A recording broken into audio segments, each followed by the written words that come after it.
They told everyone I gave up. Said I quit something big to chase something small.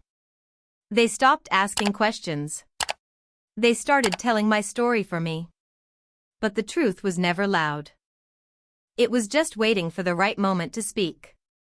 If you believe in quiet strength, in stories that grow slowly but strike deep, subscribe to the channel because sometimes the most powerful journeys are the ones no one saw coming. My name is Olivia Reed. I'm 31 years old. I live in a small apartment above a bookstore in Seattle. I make my own coffee. I pay my own bills. And apparently, I'm still the family disappointment. I was supposed to be a doctor, the smart one. The overachiever, the golden child, at least until I wasn't. I dropped out of med school in my second year. It wasn't drugs or drama or scandal. Just burnout. Pure and simple. The kind that hollowed me out from the inside. The kind no one noticed because I still smiled at Christmas dinner. When I left, my father didn't speak to me for months. My mother cried into a napkin and told everyone I was taking a break. My younger brother, Ryan, moved on and quietly became the new pride of the family finance degree corner office fiancé from a nice family, the whole package. And me. I started teaching tech basics to senior citizens in my neighborhood. For cash, for sanity, for something to do with my days. At first, it felt like failure. Then it started to feel like purpose. What began as one-on-one lessons in coffee shops turned into group classes at the library, then webinars, then a prototype for an online platform. I called it Elderbrite. Simple mission helped people over 60 stay connected in a digital world that keeps trying to leave them behind. We taught email, video calls, online banking, digital safety. Even how to spot fake news before it spreads to every ant on Facebook. It wasn't flashy. It wasn't a unicorn startup, but it was working. That week, I did a video call with a woman named Mrs. Given. 83 years old, 2 hip replacements, and enough sass to power a sitcom. It took us 40 minutes to set up her Zoom mic. She called me darling and muttered, "This machine hates me." But when it finally worked and she saw her son's face on screen, a man who lived 3 states away, she gasped hand over her mouth and whispered, "You brought my baby into my living room." Moments like that don't make headlines, but they change lives. And that's what I built Elderbrite for. Within 3 years, we had over 80,000 active users, several state-level partnerships, and a backlog of nonprofits begging us to expand into their communities. We were changing lives. One patient tutorial at a time. But to my family, I was doing some kind of online teaching thing. They never asked how it was going. They never once said they were proud. In their eyes, I had stepped off the golden path and wandered into the woods. It didn't matter that I'd built the path myself and lit the damn way for others to follow. Last month at Sunday dinner, my mother served roast beef and casually said to Ryan's fiancée. Ryan's always been the focused one. Olivia. Well, she's more of a free spirit. I smiled politely. Cut my carrots. Didn't say a word because that's what disappointments do. We stay quiet. We stay polite. We stay invisible. But something was about to change. And it would all begin with a name I hadn't heard in years. Spoken by someone who had no idea who I really was. Not yet. The irony was always sharp. I could build a platform for thousands of strangers to feel seen. But I couldn't get my own family to ask me a single real question. At Elderbrite, we were in the middle of a major update revamping our onboarding experience to make it even simpler for older users who'd never touched a keyboard. I just finished a user test with a 76-year-old man who cried when he managed to FaceTime his granddaughter for the first time. He kept saying she thought I was gone. Now she can see I'm still here. That moment lit me up more than any funding announcement ever had. But when I mentioned it at a family dinner the week after, my dad just grunted, teaching old folks to click buttons. Real noble work. Ryan chuckled under his breath. I let it slide. They didn't know that clicking buttons had turned into a full-stack educational platform built on adaptive UX principles and a custom accessibility framework designed to work seamlessly with screen readers, motor skill tracking, and voice command optimization. They didn't know that our monthly newsletter had a 78% open rate, that we were being piloted in 3 state-run community centers, that my little project was changing more lives in a week than most of their boardroom meetings did in a year. Because I never told them, because when someone hands you a label like failure, you either fight to tear it off or you wear it quietly while building something too large for them to ignore. 2 weeks before Ryan's engagement party, my inbox pinged. Subject line, Amanda C.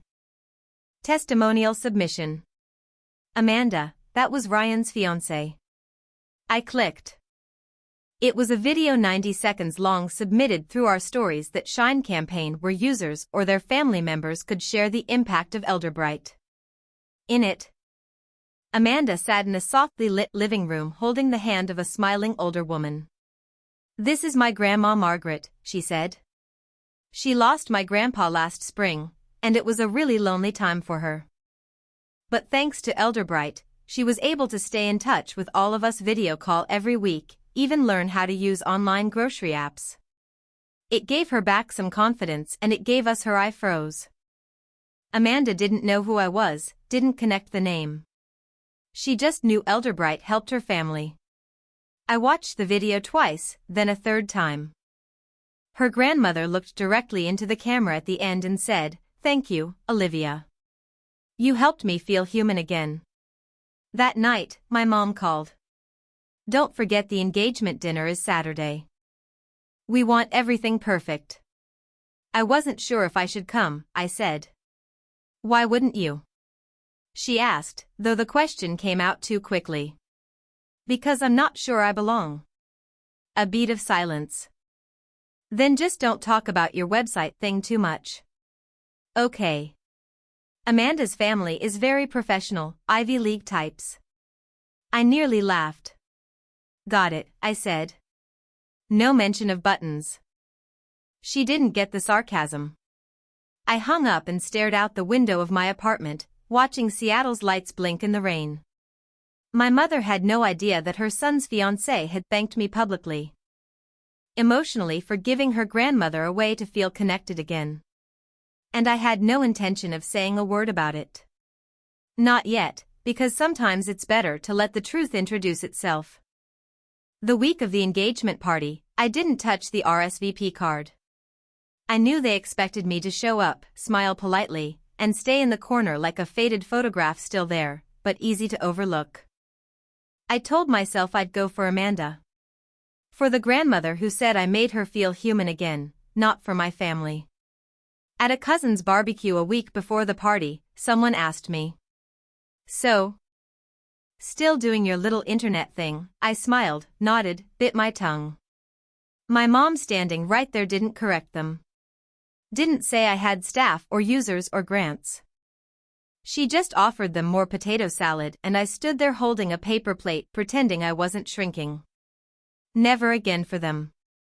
At the office, we were finalizing a partnership with the Washington State Library System. Elderbrite would be piloted in 12 rural branches, places where seniors had more goats than broadband. Something feminine this time, I stared at the message like it had teeth. My mother loved control, especially over women who refused to be controlled. Friday, the day before the party, I stopped by a local coffee shop to meet our newest intern, a young coder named Jamie. She was 19, brilliant, and full of questions about UX for aging populations. While we chatted, a woman from the next table leaned over and said, "I'm sorry to interrupt, but are you Olivia Reed? From Elderbrite?" I blinked. "Yes." "Oh my gosh," she said, smiling. "My dad's been using your platform for months. He sends me memes now." "Memes?" I didn't even know he knew what a meme was. Jamie looked at me like I'd just grown a cape. "You didn't tell me people recognize you." "They usually don't," I said. But the truth was, it was starting. More emails, more testimonials, a podcast invite, a quiet buzz outside my family's narrow lens. I wasn't invisible. I was rising. That night, I couldn't sleep. I kept replaying Amanda's video in my head. The way she looked at her grandmother, the sincerity in her voice. She didn't know me. Not personally, but she had trusted something I built, something born out of pain and failure and reinvention. And that trust, it was pure, earned, undeniable. Unlike the love I kept trying to earn from people who refused to see me. At 3 a.m., I got up and pulled out a dress. Not black, not a pantsuit. A dark emerald green sleeveless clean lines. Elegant and simple, mine. I packed Amanda's testimonial video on a USB drive, not to show, just to carry. A quiet reminder that sometimes the waves we create go farther than we ever imagined, reaching people we've never met and pulling back the ones who thought we'd disappeared. The restaurant was glass and gold, the kind of place where the lighting was dim on purpose, and the bread came with truffle butter. I arrived 10 minutes early. I always do. My mother looked surprised when she saw me. "Oh, you came?" "You asked me to," I said simply. "Well, I'm glad." She wasn't. I could see it in her eyes, the tight smile. The glance at my dress like it was one shade too bold, 1 inch too defiant. I took my seat near the end of the table, far enough to be out of focus, just how they liked it.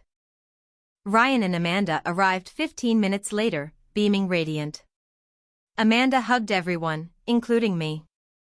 She didn't say much, didn't recognize me yet. Not like that. The evening wore on with speeches and champagne toasts. Ryan's boss stood up to say something that sounded expensive. Amanda's father spoke about legacy and loyalty. I just nodded along. Invisible again until dessert. Until Amanda leaned over casually, eyes narrowed in curiosity. "I've been meaning to ask Olivia, what do you do again?" The room went quiet around the edges. My mother stiffened. I took a sip of water. "I run a platform for digital literacy for older adults." "Wait, like online classes?" "More like adaptive systems for long-term engagement." I gave a slight nod. "I founded it." Her hand covered her mouth. She looked at Ryan, then back at me. "You're the Olivia Reed, as in the founder. The face of Elderbrite Stories That Shine campaign." Now the room wasn't just listening. It had stopped breathing. My mother's fork paused midair. "My grandma Margaret, she used Elderbrite every day until she passed. You helped her video call our family every Sunday. You gave us more time with her. I submitted a video to your campaign." I smiled gently. "I know. I saw it. It meant a lot." Amanda stood up. "Why didn't you say anything?" I shrugged. "Wasn't the right time." She turned to the table. "I don't think you all understand. This woman built a national program from scratch. She's been featured on NPR and Forbes. She's changing lives." Aunt Linda gasped. Uncle Joe cleared his throat. My father looked down at his wine. My mother opened her mouth, closed it again. Amanda kept going. I can't believe I'm meeting you.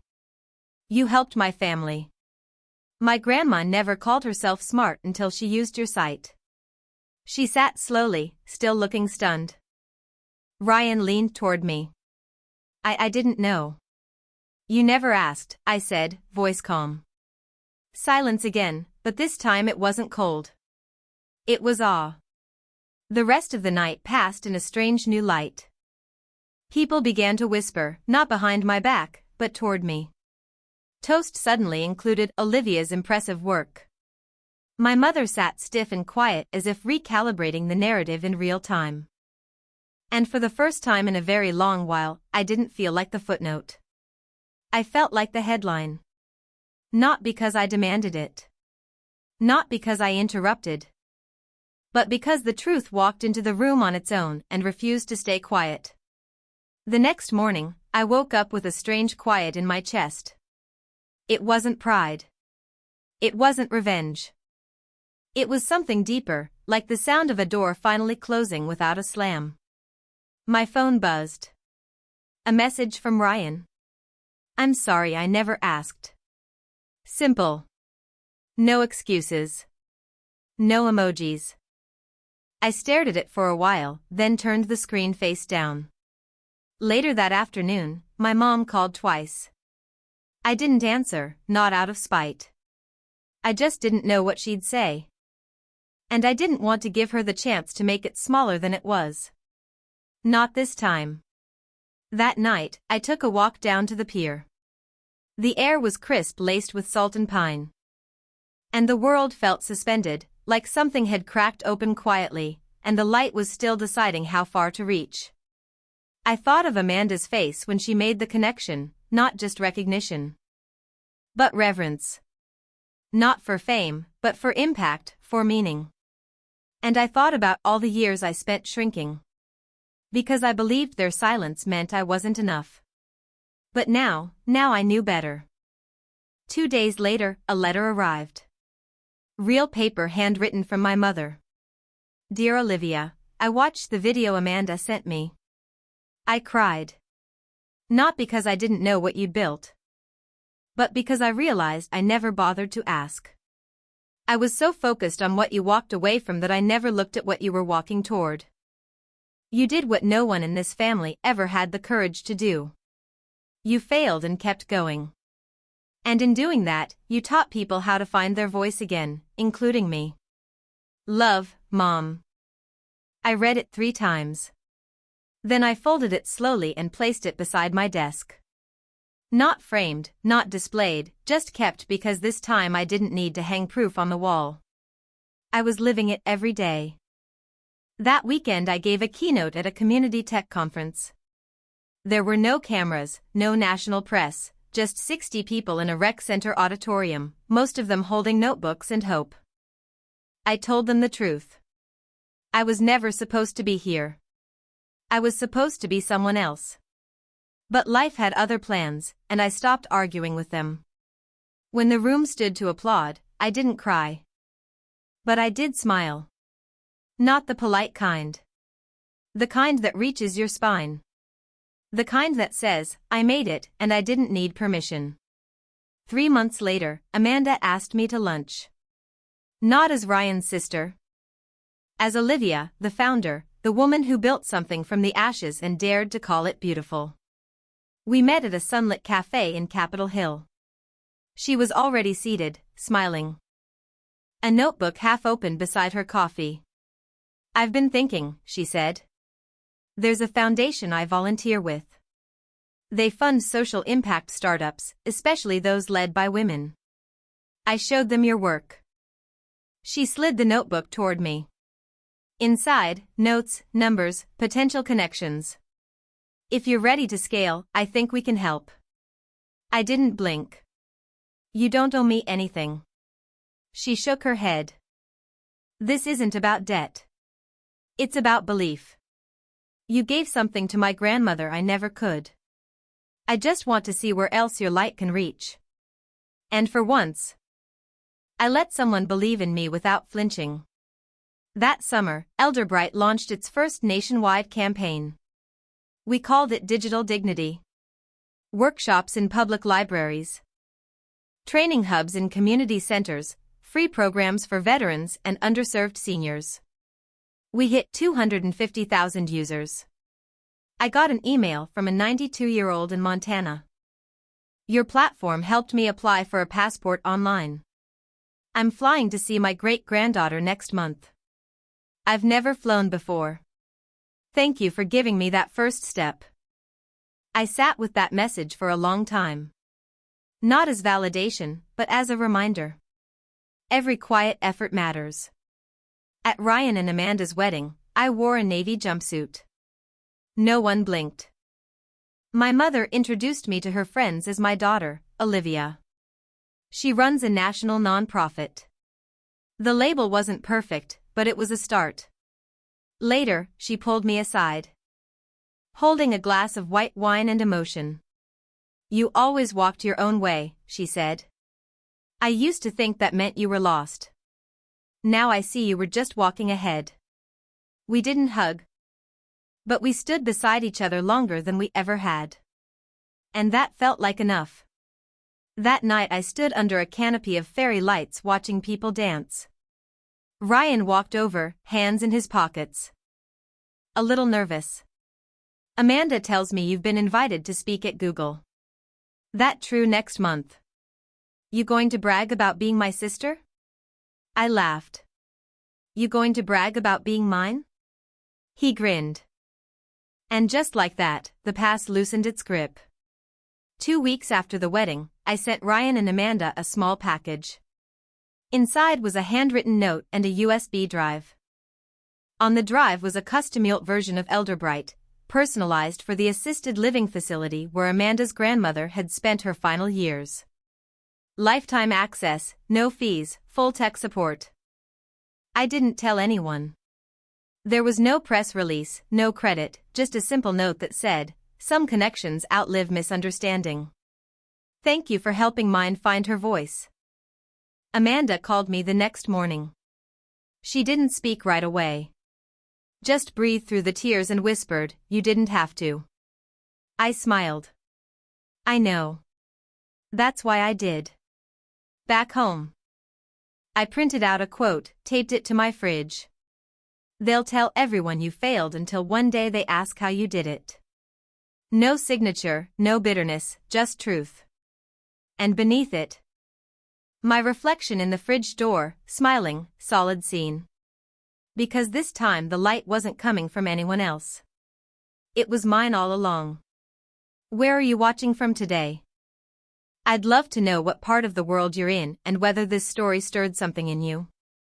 Drop a comment below and share your thoughts. You never know who might need to read your words. If this story spoke to you and you believe in quiet victories, personal growth, and stories that matter, make sure to subscribe to the channel. There's so much more ahead. And I'd be honored to share it with you. Thank you truly for being here. Until next time, stay grounded, stay kind, and remember your story is still unfolding.